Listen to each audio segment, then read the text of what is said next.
பெரம்பலூரில் 20,000 ரூபாய் லஞ்சம் பெற்ற வழக்கில் கைதான துணை வட்டாட்சியர் நெஞ்சுவலி காரணமாக மருத்துவமனையில் அனுமதிக்கப்பட்டு தப்பியோடிய நிலையில் அவரை போலீசார் தீவிரமாக தேடி வருகின்றனர். பெரம்பலூர் மாவட்டம் அம்மாபாளையம் கிராமத்தைச் சேர்ந்த தனியார் திருமண மண்டப மேலாளர் துரைராஜ் என்பவர் தடையில்லா சான்றிதழ் கோரி ஆன்லைனில் விண்ணப்பித்தார்.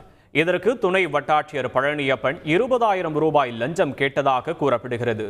இதுகுறித்து லஞ்ச ஒழிப்பு போலீசாரிடம் துரைராஜ் புகார் அளித்தார்.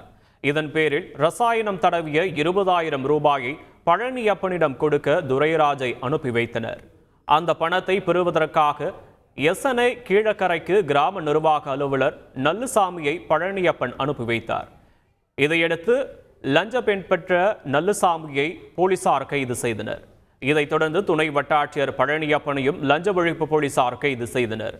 தனக்கு நெஞ்சுவலி ஏற்பட்டதாக பழனியப்பன் கூறியதால் பெரம்பலூர் அரசு தலைமை மருத்துவமனையில் சிகிச்சைக்காக அனுமதிக்கப்பட்ட நிலையில் இன்று அதிகாலை அங்கிருந்து தப்பியோடியதால் அவரை போலீசார் தேடி வருகின்றனர்.